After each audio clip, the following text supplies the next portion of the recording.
it's been a long time. I've been very busy recently, and it is one of my special episodes. And today we'll be talking about advanced plastics.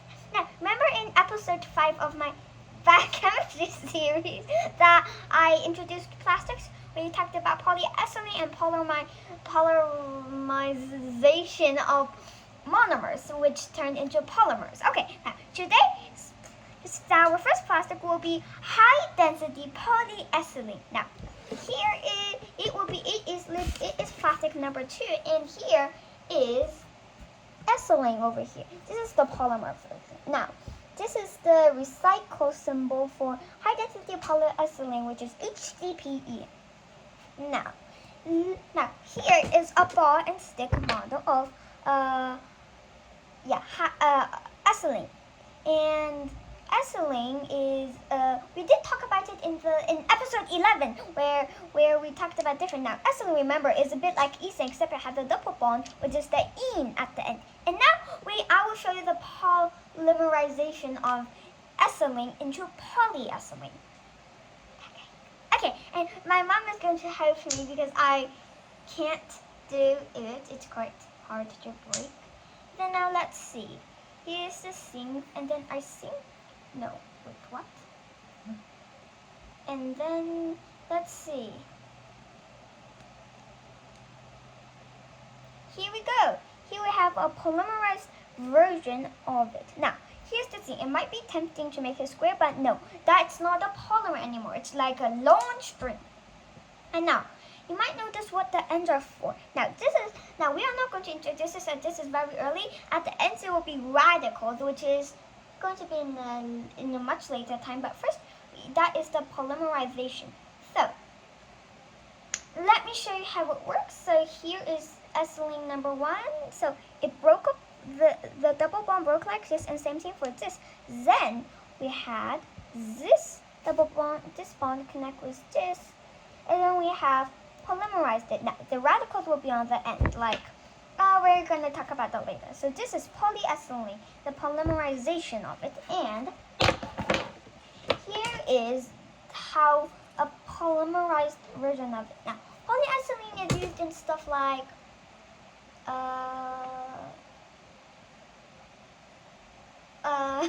I don't know. Well, on most some plastics, it will be a little triangle sign with a number. If you see the number 2, that means it's high density polyethylene. And that is basically it. And let's see. Next, we will talk about.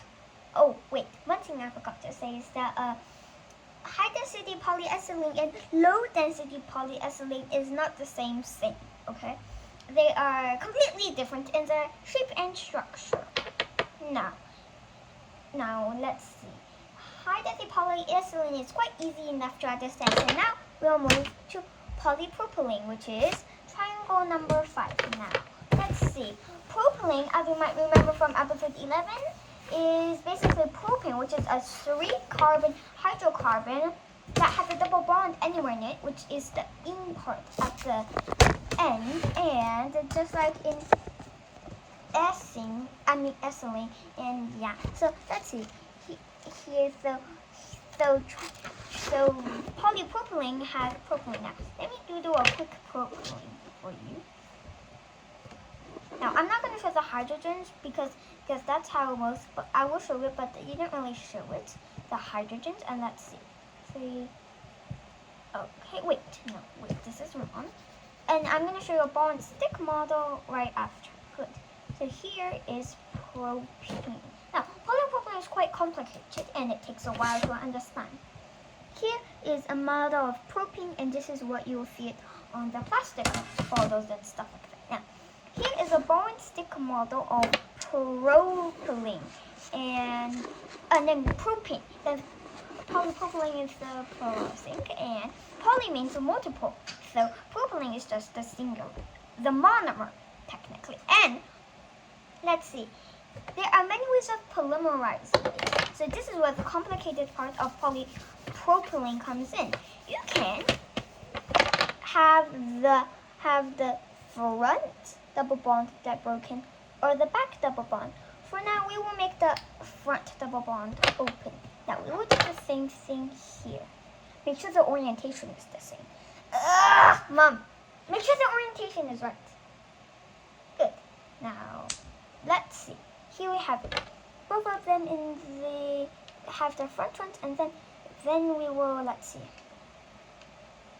connect. Let's see. This is where it gets interesting because there are these side chains, which is the extra third carbon that is not involved. Now, make sure you break the. Oops. Make sure you break the double bond make sure you broke it incorrectly by accident. Make sure you break the one that is on the center one. You do not want to break it away from the edge. You want to make sure that it's still connected to the center carbon. That was why it was so weird. So we broke it the wrong way. Let's try it again. Good. And now let's see if the orientation is yes, the orientation is less important. Make sure both of them are either opening the front or the back. Now, I want you to make sure we do it this way. Yeah, here we have it, the front one. Same thing here. So orientation, this one, that way. You want to make sure the orientation is right. This is where stereochemistry, and you might remember from episode 7 about the stereochemistry. Okay, this is quite hard. Got it. Alright, this will be kind of. Let me get it on. Good. So now we have our true propylene model of propylene. Why is it so hard to get it together? Oh. And now we have the model. So here it is. Notice how they are these side chains. Notice these side chains. Where have you heard of the word side chain? In episode 7 about amino acids. Amino acids have side chains. Now, notice how all of the carbons are pointing towards you, and so are the hydrogens. Oops, that's not how you're seeing it. Everything is completely reversed, as you can see.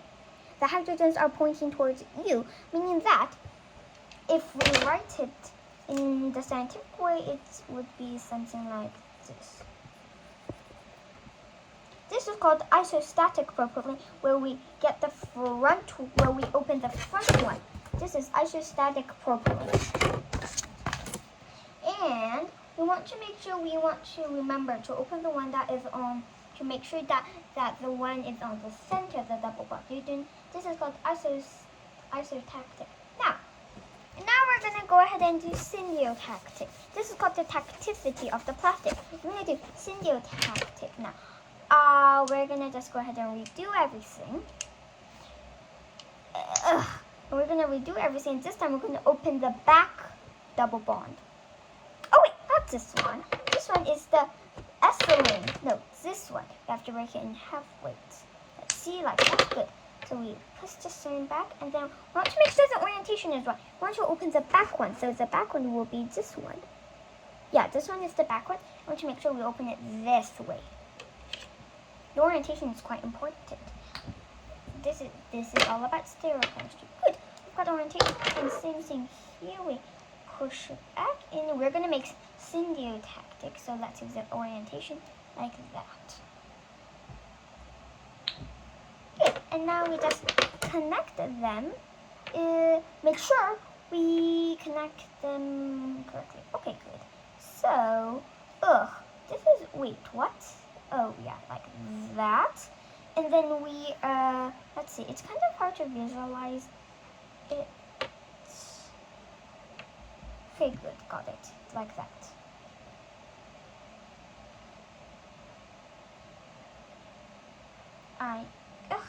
Come on. Good, you've got it on now. Let's see. Is this right? Yeah, I think so. Right. So now we've got symbiotic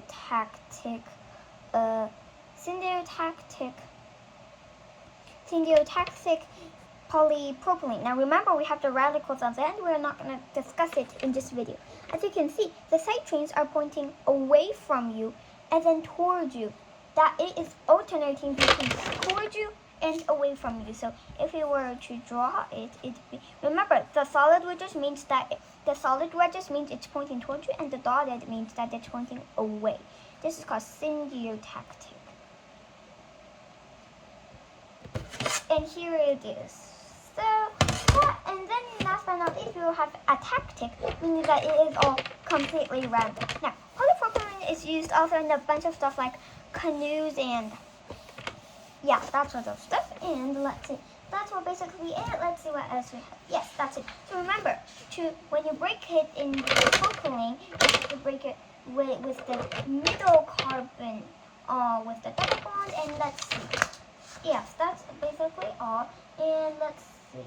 Yeah, that's all. So I see you in the next episode, Plastics Part 2.